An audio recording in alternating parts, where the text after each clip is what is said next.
It's summer in New York City, and I do not have air conditioning yet. This is question and answer time number 11 with Adam Neely. I'm here answering all of your questions about bass and music in general, so let's get started.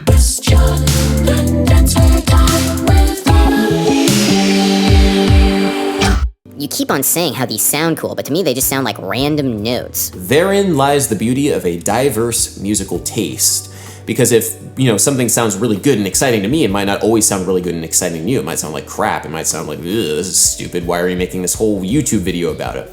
The thing that I always like to think about is that my taste has evolved over time. The more that I learn about the world, the more that I learn about music, the better I can appreciate certain things and what certain people are trying to go for that earlier on my musical career I might not have had that sort of taste for. When I was first starting out, I thought that Linkin Park was the edgiest, hardest, most, intense band ever and the really awesome music. I don't think that quite so much anymore, but that's kind of the beauty about music in general, is that your taste, your aesthetic taste and understanding of what speaks to you personally might change radically over time. Actually, the first question that came to mind wasn't why, it was, how did Nancro produce these rules? Today, if I had to punch out all the holes, I'd use a computer-controlled machine to create it. How did Nancro do it? Just compute each start and stop sign and measure the distance along the rolls and punch it out? I don't know the exact method that he used, but I do know that he spent a very long time on punching the holes. He was very meticulous, and I know he also had a bunch of custom machines he made, or at least had made for him specifically for these rules. But yeah, it was all a mechanical process. Great video. I don't want to be too personal, but did your parents play instruments? I'm just curious because most good musicians I know have musician parents. My mom is a voice teacher. She works in the Washington, D.C. area, and she's also a singer. And in the 1980s, she got to work with a lot of contemporary classical and avant-garde musicians and composers, including John Cage.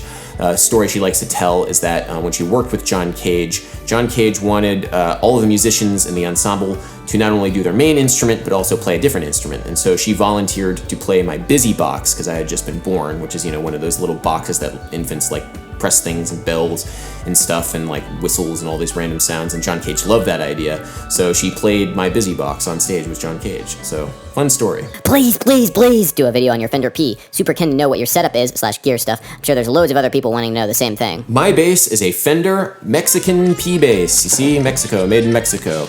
It's built 2010, stock everything except pickups, which are DiMarzio split P pickups, because I really didn't like the sound of the stock pickups, but everything else is just Fender P bass. I just really like it. Sometimes the quality control at Fender is a little bit wonky sometimes, but sometimes you get just the right bass, and this one has done it for me for the past 5 years, and I love it. The sound is self-inflicted. It's a type of sound that transforms a person into making them feel that something is wrong, but nobody is willing to understand. Take a chance on them. I never really thought about it that way, but yeah, definitely. What the fuck is figured bass? Figured bass was originally used kind of as a system of chord symbols, a way for harpsichord accompanists to flesh out chords based upon a bass line that was already written. It was kind of like a shorthand. The same way that chord symbols are kind of a shorthand today for, rock, pop, and jazz musicians. What's happened over the years is that system has kind of ossified into a theoretical, sort of analytical tool that's used in music academia. It can be very useful for certain things and not as useful for other things. Definitely check out the Wikipedia link below. All my friends have 6-string basses, but I still have a 4-string bass, and I have thought about getting a more stringed bass. What are the pros and cons with these instruments? The pros are obvious. There's range. On 5-string basses, you have the low B string, which has a lot of notes, really low notes, which are important for modern rock, pop, salsa, and metal music. The C string of the 6-string bass can be great for chords and soloistic playing. The cons, there are a couple important cons to consider. One, the ergonomics of these instruments might not be ideal. They might be really big and bulky, and it can actually be kind of a pain to try and figure out how to play them safely so you don't hurt yourself. The other con is almost a psychological one. Because you have the extra range, a lot of the time you'll feel the desire to use the extra range, even if it might not be musically appropriate. Most of the time, just the basic range of a 4-string bass is appropriate for almost all musical situations. So those are some things to take into consideration when you're looking for more stringed instruments. Do you believe in free will? All right, let's break this down. If you have a determinist view of the universe, you think that every single action has immediate cause. So if you're thinking about something, there's actually a physical reason why you're thinking about it. There's a chemical reaction in your brain that causes the synapses to fire to actually make you think that thought. And then there's an immediate reason why that chemical reaction happened. And then that sort of can be traced back to a series of causes all the way back to when you first were born. And then actually even before that, all the way back to the beginning of the universe. So if you have a determinist view on the universe, you actually can't have free will because there was a physical reason and a cause going all the way back to a mechanical reason that existed at the Big Bang, essentially. But if you have a non-determinist view of the universe, this lies a lot on quantum theory, and a lot of people talk about this, and there's all sorts of new age bullshit about this. But it's basically on the quantum level, certain things can only be understood by the probability that something will happen. Essentially, everything just becomes a game of chance. Like, will it happen or won't happen at the quantum level? And eventually that's supposed to build up, and then you have free will because of that. But to my view, that means that everything is then random. So then you have no agency in the matter anyway, so you definitely don't have free will because of that. So no free will with determinism, no free will with non-determinism.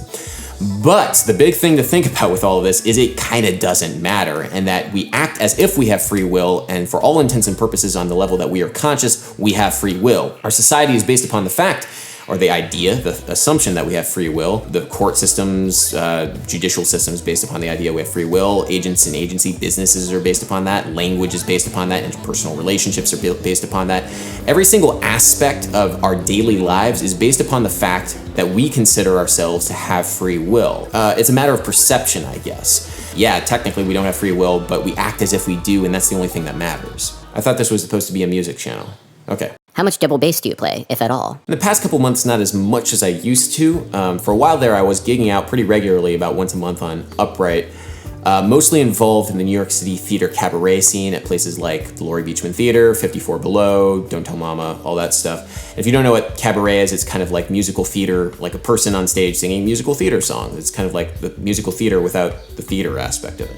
Anyway, so yeah, not as much anymore, but I do like it. Can you add a brief list in a future Q&A of female composers/musicians for those who want/absolutely need to explore? Maria Schnieder is definitely the person you should check out. She has a really amazing jazz big band. She carries on the tradition of Gil Evans and Bob Bruckmeyer, her mentor. Really beautiful music. Her big band plays all the time at the Jazz Standard here in New York City. I know I've mentioned Miho Hazama on my channel. She's a contemporary of mine. Went to Manhattan School of Music. Very, very exciting, forward-thinking music. Erica Seguine is another one. There are so many great female composers and musicians, but there are a few of them for you to check out. Is Steve Reich an inspiration for you? Yes, I'm a huge fan of Steve Reich. A lot of contemporary jazz vocabulary is based upon minimalism and post-minimalism. The term itself, minimalism, is a little bit of a misnomer. She actually shares a lot in common with contemporary like electronic music and hip hop. It's basically taking simple patterns and combining them and slowly changing them over time. And post-minimalism is just like doing that, but more complicated, I guess. There's a great composer by the name of Joe Phillips Jr. that combines a lot of jazz and contemporary classical music, and it's very, very beautiful music you should check out if you at all like Steve Reich and if you all like jazz. So check him out, definitely. Can you give advice on how to sound like yourself? I know it sounds odd, but what I'm trying to ask is how do you find your own unique voice on your instrument? With all of these amazing bass players on YouTube and social media, how do you not feel like your own sound is just crappy and or uninspired? I feel like I do the same old tricks in every song I play. I can totally sympathize with you on this because for a while there, I was definitely feeling the same thing. I would see people online and they would be able to do these crazy things and they would definitely sound like themselves. They had a very unique musical vision, and I would get depressed because I felt like I didn't have that. And the big piece of advice I would give to you is something that I've given in a previous video, which is ask yourself the question, do I like it? Do I like this thing that I'm listening to? Do I like this thing that I'm consuming? Do I like this thing that I am playing? Basically trying to make that decision, very, very yes or no decision about one certain aspect and try and hone on to a certain aspect of whatever you're consuming at that particular moment. Because when you do that, one, most of the time when we ask ourselves that question, do I like it? The answer is going to be like, But if you try and force yourself to come up with a definitive yes or no, do I like it? What you're actually doing by this is you're kind of coming to a sense of what you personally like. And the more that you understand for yourself what you like and dislike, the more of a creative force and the more of a unified creative whole you will become. And that's the process to achieve that, creative voice. Like somebody sounds like somebody. Charles Mingus sounds like Charles Mingus. Justin Bieber sounds like Justin Bieber. That's the whole idea. Great question, though. So I've started watching this video, almost 2 minutes in. I can feel the adrenaline coursing through my body as my brain protests the statements you are making as fast as you are talking, which is pretty fast. Despite the impulse to disregard everything you say, block your channel, and continue enjoying my own life, I decided to start over and dissect your logic the same way that you are dissecting an entire genre of musicians. You are fucking despicable. Oh, never mind, you already recognize that you come off as pompous, so I guess that exempts you from someone pointing out that you're a dipshit. What they did was, quite frankly, incredible, of the highest professional standard. Really, from the 2 minutes I've seen, it seems you work with some exceptionally shitty musicians. I'll get back to that 12-second clip of the shitty professor, too. Don't compliment anyone, especially classical musicians, as it means close to nothing after you insulted them from your fucking armchair. As a professional, you already know that there are some exceptionally shitty musicians in all genres, right? It goes from everything, really, from politicians to farmers to actors to law enforcers to YouTube personalities.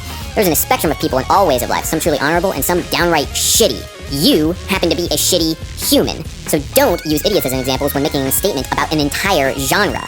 But I digress. I'll finish the video, pausing at the appropriate times to hate you with my entire body, and then compose a response that is more coordinated, so as to cater to your smart-ass mode of communication. Expect paragraphs with many of your quotes. Asshole. Think about what you're saying. Would you say that to me if you were standing right here in a room next to me? I doubt it. And you have no accountability based upon the words that you're saying. And I think that's the terrible thing about the internet, is that it's turned language into a completely unaccountable thing. There's no consequence to saying this. In the past, there was definitely consequence to saying these things to another human being in some form or another. And now it's the internet, so everything is verbal diarrhea, so there's absolutely no consequence to language like this. And I think that's a terrible, terrible thing. So please don't do that. Please be more responsible. Please assume that the internet is not completely anonymous, even if it is, because language is a beautiful thing, and I hate for it to be ruined by things like this.